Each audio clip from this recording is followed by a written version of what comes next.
자, 설교 제목 한번 해봅니다. 성경을 전하는 자여 진실하라. 성경을 전하는 자여 진실하라. 한 번 더 해봅니다. 성경을 전하는 자여 진실하라. 성경을 전하는 자여 진실하라. 본문의 말씀을 만나면서 제 마음속에는 잠언 16장 4절 말씀이 떠올랐습니다.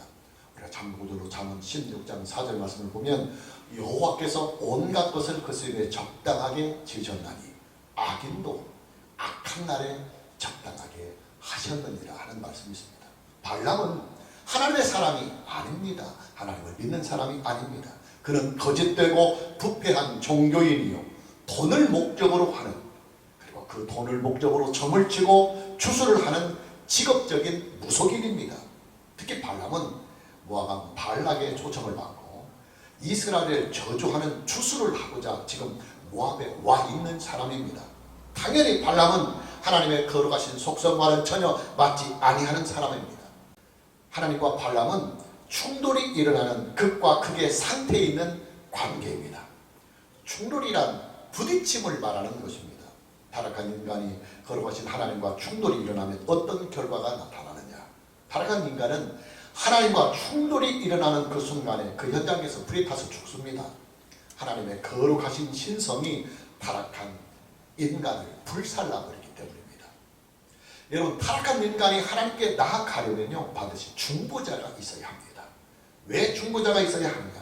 타락한 인간이 죄성을 가지고 하나님께 나아가면 하나님의 거룩하신 신성과 충돌이 일어나기 때문입니다. 그리고 그 충돌의 결과는 인간의 죽음으로 돌아옵니다. 그러나 하나님과 타락한 인간 사이에 중보자를 세워서 그 중보자를 통해 하나님께 나아가면 그 중보자는 타락한 인간의 죄성을 중보자의 의로 잘 감싸주십니다. 당연히 중보자를 통해 하나님께 나아가면 전혀 충돌이 일어나지 아니하는 것입니다. 그래서 기독교 신앙은 중보자의 역할이 아주 중요한 것입니다. 자, 중요한 것은 중보자의 자격입니다. 이렇게 중요한 중보자를 아무나 세울 수는 없는 것입니다.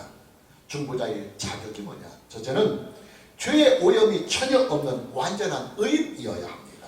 만일 중보자에게 죄의 오염이 있다고 한다면 중보자 역시도 하나님의 거룩하신 신성과 충돌이 되기 때문에 중보자의 역할을 할 수가 없습니다. 둘째는 인간이 가지고 있는 죄를 속죄할 수 있는 능력이 있는 분이어야 합니다. 죄를 속죄할 수 있는 능력이 있어야만 중보자를 통해서 하나님께 나아갈 수가 있기 때문입니다. 그런데 사람에게는 이 두 가지의 자격을 다 갖춘 자를 찾을 수가 없습니다. 아담 이후로 모든 인간은 단 한 사람의 예외가 없이 전적으로 타락한 죄성을 가지고 태어나서 타락한 죄 안에서 살기 때문입니다. 그래서 하나님의 독생자가 직접 완전한 사람이 되어 이 세상에 오신 것입니다. 그리고 그 독생자가 우리의 죄를 속죄하기 위해서 십자가에 죽으신 것입니다. 여러분, 하나님과 충돌이 된다고 하는 이 일은요 인간에게 가장 무서운 두려움입니다.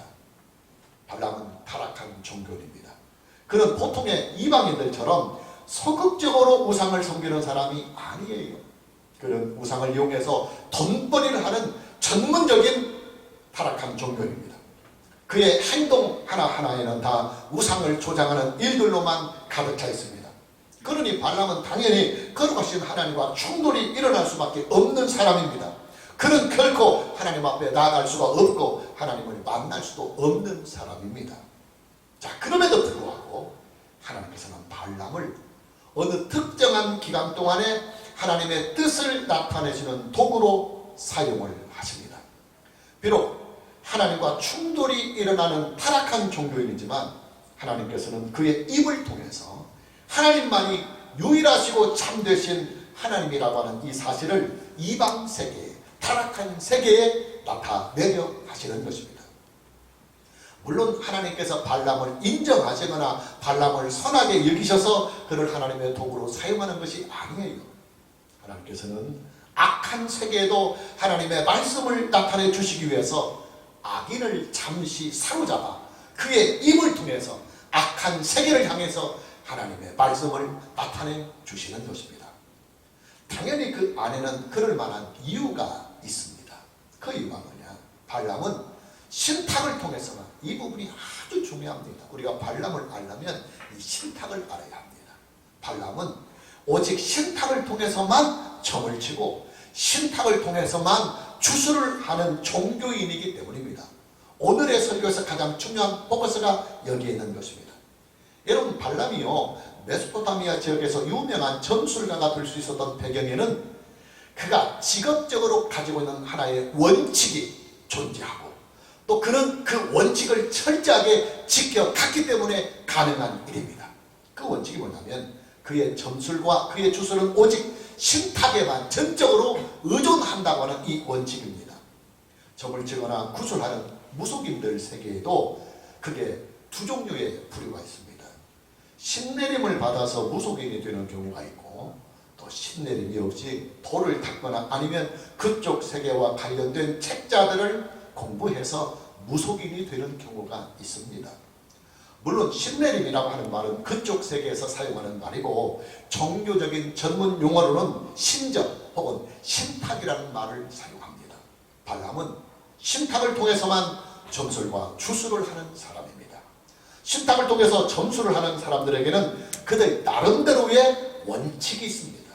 그 원칙이 뭐냐면 오직 신탁에만 의존해서 점을 치거나 신탁에만 의존해서 주술을 한다고 하는 이 원칙입니다. 그들은 이 원칙을 그들 세계의 생명처럼 여깁니다.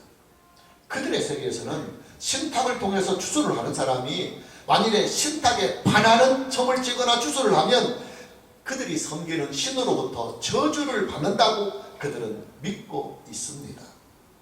지금 우리가 주일 강단을 통해서 여러 주간들을 계속 발람과 관련된 사건들을 말씀으로 만나고 있습니다. 성경은 발람과 관계된 사건들을 상당히 많은 분량의 지면을 통해서 성경에 기록을 하고 있습니다. 그만큼 발람과 관련된 사건들과 이 말씀들은 하나님의 구속의 역사에서 시사하는 바가 크다는 말입니다. 발람에게는 하나의 특징이 있습니다. 그는 신탁에만 의존하는 점술가요 또 신탁에만 의존하는 주술가라고 하는 특징입니다. 모압왕 발락으로부터 이스라엘을 저주하는 주술을 해달라고 하는 요청을 받을 때부터 발람이 일관되게 강조하고 있는 것이 하나가 있어요. 그게 뭐냐면 하나님께서 그에게 주시는 말씀대로 그대로 자기는 전하겠다고 하는 이 원칙과 입장을 끝까지 일관되게 고수하고 있는 것입니다. 우리가 참고적으로 민수기 22장 8절 말씀을 보면 발람이 그들에게 이르되 이 밤에 여기서 유숙하라. 여호와께서 내게 이르시는 대로 너희에게 대답하리라. 발락의 첫 번째 사신들이 발람에게 와서 이스라엘을 저주해 달라고 하는 모압왕 발락의 뜻을 발람에게 전합니다. 이때 발람은 그 사신들에게 이런 의지를 분명하게 전달합니다. 여호와께서 내게 이르시는 대로 너희에게 대답하리라. 다시 참고적으로 민수기 22장 18절을 봅니다. 발람이 발락의 신하들에게 대답하여 이르되 발락이 그 집에 가득한 은금을 내게 줄지라도 내가 능히 여호와 내 하나님의 말씀을 여겨 덜하거나 더하지 아니하겠노라. 모압왕 발락이요 두 번째 사신단을 발람에게 보내서 이스라엘을 저주하라고 하는 요청을 다시 해옵니다.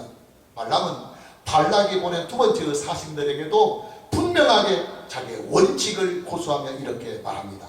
내가 능히 여호와 내 하나님의 말씀을 어겨서 덜하거나 더하지 못하겠노라 하고 말입니다.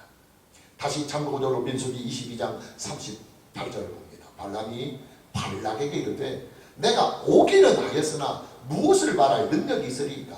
하나님이 내 입에 주시는 말씀 그것을 말할 뿐이리이다. 발락의 초청을 따라 모압에 온 발람이 이스라엘을 저주해달라고 하는 발락의 요청에 대하여 자기의 원칙을 다시 분명하게 밝힙니다. 발람은 모압왕 발락 앞에서도 분명하고도 명확하게 이렇게 자기의 입장과 소신을 밝힙니다. 하나님이 내 입에 주시는 말씀 그것을 나는 말할 뿐입니다. 그리고 다시 오늘 본문의 말씀인 민수기 23장 12절 말씀을 보면 발람이 대답하이르되 여호와께서 내 입에 주신 말씀을 내가 어찌 말하지 아니할 수 있으리까? 하나님께로부터 신탁을 받은 발람이 하나님의 강권하시는 역사로 말미암아 예언을 하게 됩니다. 근데 그 발람의 예언은 발락이 기대했던 예언이 아니었어요. 발락의 기대는 이스라엘을 저주하는 추술이었는데 발람은 오히려 이스라엘을 저주하기는커녕 축복만 잔뜩 하는 것입니다. 이에 화가 난 발락이 발람에게 불쾌한 감정을 드러내자 발람이 발락에게 하는 말입니다. 여호와께서 내 입에 주신 말씀을 내가 어찌 말하지 아니할 수 있으리까 하고 말입니다. 여러분, 발람이 모압의 사신들 앞에서나 모압왕 발락 앞에서 하는 이 모든 말들을 다 살펴보면 그는 마치 하나님의 선지자처럼 말하는 것처럼 보여집니다. 철저하게 그는 하나님께서 그에게 주시는 말씀만을 그대로 전달하겠다고 하는 원칙이 분명하게 서 있기 때문입니다. 그러나 여러분, 발람의 이런 원칙은 그가 하나님의 선지자이기 때문에 그렇게 하는 것이 전혀 아닙니다. 그럼 뭐냐? 그의 직업상의 원칙을 말하는 것입니다. 그는 오직 신탁을 통해서만 점을 치고 신탁에만 의존해서 주술을 하는 사람입니다. 한국적인 정서로 표현을 한다면 그는 신내림을 통해서만 점을 치고 신내림을 통해서만 주술을 하는 무속인이다, 그 말이에요. 여러분, 만일에 발람이요 신탁에만 의존하는 종교인이 아니라 돌을 닦거나 학문을 통해서 점을 치거나 주술을 하는 역술가였다고 한다면 그는 모압왕 발락의 요청에 처음부터 흔쾌히 응해서 이스라엘을 저주하는 주술을 하였을 것입니다. 왜냐? 발람은 돈과 명예와 권력을 탐하는 거짓된 종교인이기 때문입니다. 그러나 발람이 발락의 요청에 선뜻 응하지 못했던 이유나 또 나중에 발락의 초청에 응하여서도 그가 선뜻 자기의 임의대로 이스라엘을 저주하지 못했던 이유는 단 한 가지였어요.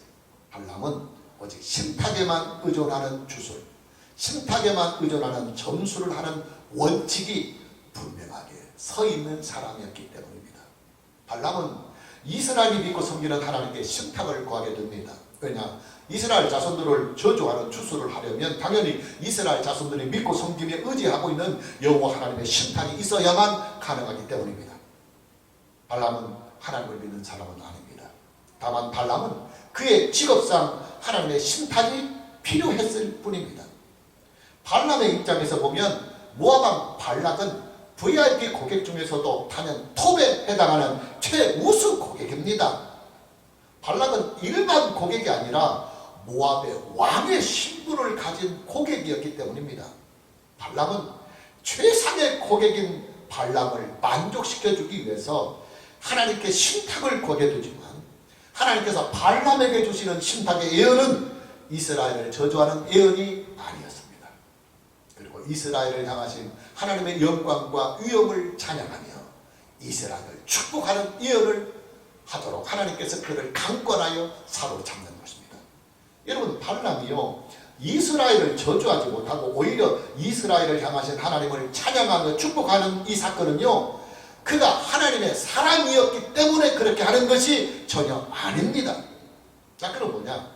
발람은 오직 신탁에 의해서만 점을 치고 신탁에만 의존해서 추수를 하는 사람인데 하나님께서 발람에게 임하셔서 주는 신탁이 이스라엘을 저주하는 말씀이 아니라 이스라엘을 향하신 하나님의 위대하신 영광과 위엄을 찬양하는 신탁을 주시고 또 이스라엘을 축복하는 신탁을 강권하여 주시니까 그는 하나님이 주시는 신탁대로 하나님의 영에 취해서 하나님을 찬양하고 이스라엘을 축복하는 것입니다. 하나님께서 발람을 도구로 사용하시는 이유가 바로 여기에 있습니다. 하나님께서는 발람이 그의 직업상 오로지 신탁에만 의존한다고 하는 이 사실을 아시고 발람에게 신탁을 주셔서 그의 입을 통해서 이스라엘을 향하신 하나님의 거룩하신 뜻을 이방 세계에 나타내시고 그리고 선포하고 계시는 것입니다. 하나님의 오묘하신 섭리입니다. 자, 발람이 하나님의 신탁을 받아서 예언을 하는 내용을 우리가 함께 만나봅니다. 본문 7절입니다. 발람이 예언을 전하여 말하되 발락이 나를 아람에서 모압왕이 동쪽 산에서 데려다가 이르기를 와서 나를 위하여 야곱을 저주하라. 와서 이스라엘을 꾸짖으자 하도다. 발람의 예언은 먼저 모압왕 발락이 그에게 요청한 주술의 청이 무엇이었는지를 분명하게 먼저 짚어줍니다. 발락이 발람에게 요청한 추술의 내용이 뭐냐면 이스라엘을 저주해 달라고 하는 요청입니다. 발락이 왜 이스라엘 자손들을 저주하도록 발람에게 추술을 부탁했느냐? 모압 왕 발락은 이스라엘 자손들이 모압 평지에 진을 치게 되자 이스라엘 자손들이 모압을 공격하러 오는 줄로 예단을 해버리고 전쟁의 승리를 위해서 이스라엘 군대를 저주하도록 발람을 초청해서 부탁을 하는 것입니다. 여러분, 고대 사회의 전쟁은요, 현대의 전쟁처럼 그런 과학적인 전쟁이 아닙니다. 원시적인 형태의 전쟁이었기 때문에 추술의 힘을 의존하는 일들이 아주 빈번했었습니다. 다시 보면 8절입니다. 하나님이 저주하지 않으신 자를 내가 어찌 저주하며 여호와께서 꾸짖지 아니하신 자를 내가 어찌 꾸짖으랴. 발람이 이스라엘을 저주하지 못하는 이유에 대한 예언입니다. 발람은 그에게 신탁을 주신 여호와 하나님께서 그에게 이스라엘을 저주하지 못하도록 하셨다고 지금 예언을 하고 있습니다. 자, 무슨 말이냐? 발람은 이스라엘을 저주하지 아니한 것이 아니라 이스라엘을 저주하지 못하고 있다는 말입니다. 발람 그 자신은 발락의 요구를, 그 필요를 채워주기 위해서 자기는 이스라엘을 저주하고 싶어요. 그래야 권력이 오고 돈이 오고 명예가 오니까요. 그러나 그를 사로잡고 있는 하나님의 신탁의 영이 이스라엘을 저주하는 말이 나오지 못하도록 입을 사로잡고 그의 심령을 사로잡고 강권해서 이스라엘을 축복하도록 이끌어 가시기 때문에 어쩔 수 없이 그는 자기 입을 통해서 이스라엘을 축복하고 인도라고 예언을 하고 있는 것입니다. 여러분, 이 부분은 아주 중요한 부분입니다. 하나님께서 왜 이방 세계의 무속인 발람을 잠시 동안이지만 그를 하나님의 도구로 사용했느냐 하면요, 발람의 점술과 주술은 오직 신탁에만 의해서 나온다고 하는 사실을 하나님께서 아시기 때문입니다. 만일에 발람이요 신탁에만 의존하는 점술가가 아니라 자기의 임의대로 점을 치는 무속인이었다고 한다면 하나님께서는 발람을 도구로 사용하지 아니하셨어요. 왜냐하면 하나님께서 발람에게 예언을 주신다 하더라도 발람이 그것을 딱 거절을 해버리고 자기 임의대로 얼마든지 꾸며서, 왜냐하면 뭐 돈으로 살아가는 사람이니까 돈벌을 위해서 얼마든지 꾸며서 자기 임의대로 예언도 하고 주술도 하고 점술도 할 수 있는 가능성이 얼마든지 있기 때문입니다. 여러분 그렇잖아요. 발람의 점술이나 발람의 주술은요 돈을 받고 하는 일입니다. 돈 때문에 하는 일입니다. 모압 발락으로부터 부와 권력을 약속을 받은 발람이 얼마든지 그의 임의대로 이스라엘을 저주할 수 있는 말을 할 수 있는 것입니다. 그러나 발람이 이스라엘을 저주하고 싶어도 할 수가 없는 이유는 발람은 오직 신탁에만 의존하는 점술가인데 하나님께서 그를 강권적으로 사로잡아서 하나님의 말씀만 전하게 하시니까 어쩔 수 없이 그 자신도 하나님의 도구로 이용이 될 수밖에 없노라고 그런 예언을 통해서 발락에게 그 예언을 전달하고 있는 것입니다. 물론 발람이 이스라엘을 저주한다고 해서 그 저주가 이스라엘에게 임하는 것은 결코 아닙니다. 여러분 그렇잖아요. 도대체 발람 따위가 뭔데 그가 이스라엘을 저주한다고 해서 그 저주가 그대로 이스라엘 군대에게 임할 수 있겠습니까? 자, 그럼에도 불구하고 하나님께서는 발람으로 하여금 이스라엘 자손들을 저주하지 못하도록 강권하여 역사하고 계십니다. 그 이유가 뭐냐? 그게 두 가지입니다. 첫 번째 이유는 하나님의 자존감, 하나님의 자존감 때문입니다. 여러분 이스라엘 자손들이 누구입니까? 이스라엘 자손들은 하나님께서 선택하여 세우신 하나님 나라의 백성들입니다. 이스라엘 자손들은 이 세상에 하나님의 구속사를 이루어가는 선택된 거룩한 하나님의 백성들입니다. 이스라엘 자손들에게는 하나님의 이름이 계시고 하나님의 약속이 계시고 하나님의 명예가 계시고 하나님의 자존심이 계시고 하나님의 영광이 그들 안에 함께 계십니다. 따라서 하나님께서는 이방의 점술가의 입에서 하나님의 거룩한 백성을 저주하는 말이 나오는 그 일 자체를 용납하실 수가 없는 것입니다. 하나님의 자존감이 크게 상하는 일이기 때문입니다. 두 번째 이유는 심리적인 이유 때문입니다. 고대 사회의 전쟁은 군사들의 용맹으로만 싸우는 전쟁이었습니다. 따라서 고대 사회의 전쟁은 군사들의 사기가 전쟁 승리의 가장 중요한 관건이었습니다. 군사들의 사기가 충천하면 불가능한 전쟁도 이길 수 있지만 군사들의 사기가 떨어지면 이길 수 있는 전쟁도 패하는 전쟁이 바로 고대 사회의 전쟁이었습니다.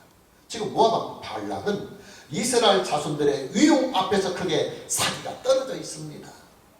왕의 사기가 떨어져 있기 때문에 당연히 그의 군대도 함께 사기가 떨어질 수밖에 없습니다. 그런 상태로 전쟁에 나간다 할지라도 이것은 백전백패일 뿐입니다. 그러나 이때 이방 세계에서 아주 유명한 주술가가 와서 그들에게 승리를 예언하는 주술을 하게 된다면 왕의 사기도 크게 올라가고 또 모압의 군대들의 사기도 크게 오르게 될 것입니다. 모압의 왕과 모압의 군대가 사기가 오르게 되면 어떤 상황이 발생을 하느냐면 모압의 왕과 모압의 군대가 이스라엘을 선제 공격하는 돌발적인 상황이 발생할 수가 있습니다. 하나님께서는 이스라엘과 모압의 전쟁을 원치 아니하십니다. 하나님께서 모세에게 분명하게 말씀했습니다. 내가 사랑하는 아브라함을 위해서 아브라함의 조카의 아들들인 이 모압과 전쟁을 너희들이 하는 것을 원하지 아니한다. 하나님께서는 분명하게 선포했습니다. 이 전쟁은 없습니다. 그런데 모압 왕 발락과 그의 군대가 이 점술가의 그 승리의 예언을 통해서 사기가 총천하면 오히려 자기네들이 선제 공격을 해버려서 하지 말아야 할 전쟁이 의외로 전쟁이 일어날 상황으로 발생을 할 수 있기 때문에 하나님께서는 그 일을 막으시기 위해서 발람으로 하여금 이스라엘을 저주하는 예언을 하지 못하도록 식탁을 통해서 강권하고 계시는 것입니다. 자, 계속해서 발람의 예언을 봅니다. 본문 9절입니다. 내가 발 위에서 그들을 보며 작은 산에서 그들을 바라보니 이 백성은 홀로 살 것이라. 그를 여러 민족 중에 하나로 여기지 아니하도록. 발람의 예언을 보면 이스라엘 백성은 홀로 살 것이라. 하나님께서는 이스라엘 백성을 여러 민족 중에 하나로 여기지 아니하리라고 예언을 하고 있습니다. 이스라엘 백성은 하나님께서 일반 백성 취급을 하지 않고 특별하게 구별하여 세운 하나님 나라의 백성으로 취급하신다 그 말이에요. 그래서 세계가 다 멸망을 당할지라도 이스라엘 백성은 멸망하지 아니하고 견고하게 설 것이라고 하는 예언입니다. 자, 옛날에 왕정 국가에서는 왕을 상징하는 물건이 하나 있었습니다. 어고라고도 하고 옥새라고도 부르는 왕의 인장입니다. 왕은 나라에 전쟁이 일어나거나 내란이 일어나면 가장 먼저 이 옥새부터 챙깁니다. 옥새는 왕의 권위와 왕의 위엄을 상징하는 것이기 때문에 다른 물건들과는 구별을 해서 늘 특별 관리를 해옵니다. 자, 구약시대 이스라엘 백성들은 하나님에게는 옥새와도 같은 존재들입니다. 하나님의 구속의 언약이 그들에게 있고 하나님의 위엄과 하나님의 권위와 하나님의 영광이 이스라엘 백성에게 있기 때문입니다. 당연히 하나님께서는 이스라엘 백성을 특별하게 구별을 해서 잘 특별 관리를 하시는 것입니다. 일반적인 관리의 대상이 아니라 특별한 관리의 대상으로 이스라엘을 보호하고 계시는 것입니다. 하나님의 강권하시는 역사 속에서 발람의 예언은 계속됩니다. 본문 10절입니다. 야곱의 띠끌을 누가 능히 세며 이스라엘 4분의 1을 누가 능히 셀고 나는 의인의 죽음을 죽기 원하며 나의 종말이 그와 같기를 바라노라 하며 그랬습니다. 발람은 이스라엘 민족이 땅의 띠끌처럼 번성할 것이라고 하는 예언을 합니다. 이스라엘 군대가 강성할 것이라는 예언도 함께합니다. 그리고 그런 이스라엘의 영광을 본 발람은 하나님의 영에 취하고 하나님의 영에 사로잡혀서 발람 자기 자신도 이스라엘처럼 의인으로 살다가 죽기를 바란다고 하는 그 예언을 하는 것입니다. 이건 자기 의사가 아니에요. 그는 지금 돈벌을 위하여 거짓 예언을 하고 하는 이런 사람입니다. 그런데 하나님의 신탁에 취해가지고 하나님의 성령에 사로잡혀서 이스라엘을 향하신 하나님의 위엄과 영광을 보고 이스라엘의 그 놀라우신 축복의 미래를 바라보면서 성령에 취해가지고 자기 자신도 그런 이스라엘의 의와 영광에 함께 동참하다가 자기도 죽고 싶다고 하는 예언을 하게 되는 것입니다. 발람의 예언이 끝나자 모압 왕 발락은 발람의 예언에 대하여 불편할 수밖에 없지요. 화가 날 수밖에 없지요. 그러니까 불편한 심기를 들어가게 됩니다. 보면 11절입니다. 발락이 발람에게 이르되 그대가 어찌 내게 이같이 행하였느냐. 나의 원수를 저주하라고 그대를 데려왔거늘 그대가 오히려 축복하였도다. 발락의 입장에서 볼 때는 자기를 위해서 이스라엘을 저주하라고 초청한 이 점술가가 이스라엘을 저주하기는커녕 오히려 이스라엘을 축복하고 이스라엘의 영광을 찬양만 하고 있으니까 화가 잔뜩 나는 것입니다. 자, 화가 잔뜩 나 있는 발락을 향하여 발람이 최종적으로 이런 말을 합니다. 본문 12절입니다. 발람이 대답하여 이르되 여호와께서 내 입에 주신 말씀을 내가 어찌 말하지 아니할 수 있으리까. 발람은 이스라엘을 축복하는 이 예언이 자기의 의지나 자기의 뜻대로 나오는 예언이 아니라 하나님께서 그를 사로잡아 강권적으로 축복을 하게 하고 예언을 하게 하는 것이라고 발람에게 항변을 하고 있는 것입니다. 다시 말씀을 드리지만 발람은 신탁에만 의존하는 점술가요, 그리고 신탁에만 의존하는 주술가였기 때문에 이 일이 가능한 것입니다. 자, 마무리합니다. 자, 이 말씀을 만나면서 저는 제 마음속에 이런 외침이 들려왔습니다.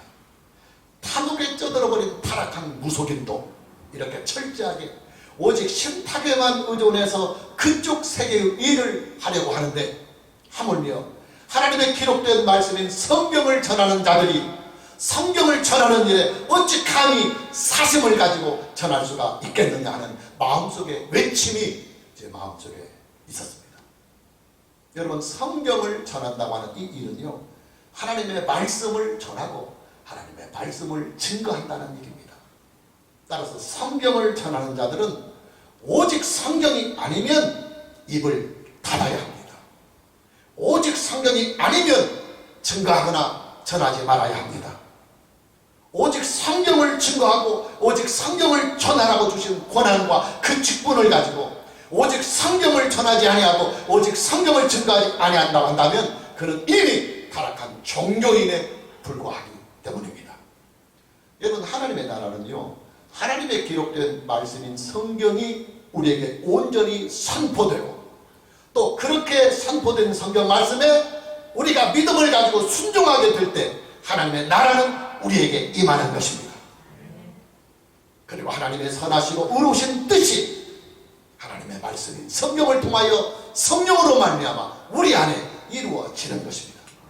오늘 저와 여러분 모두에게 신구약 성경 66권을 바르게 전하고 오직 신구약 성경 66권만을 바르게 믿고 또 오직 신구약 성경 66권으로 인생을 살아갈 수 있는 이 은혜가 있기를 주님의 이름으로 축복합니다. 찬양합니다.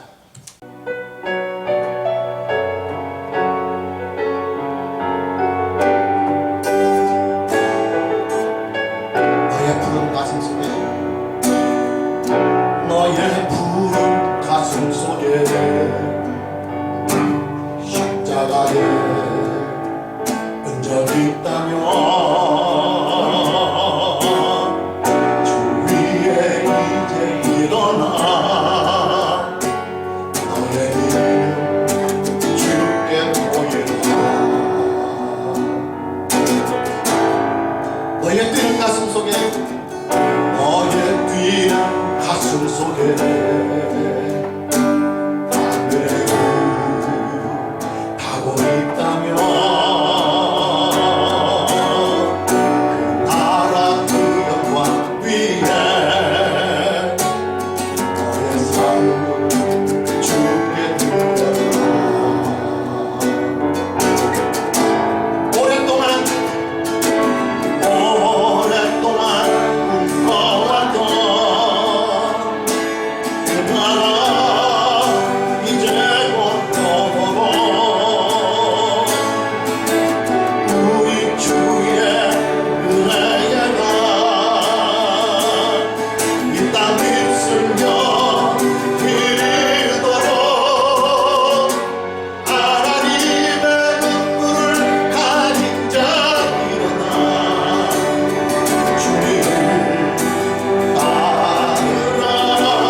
가슴 속에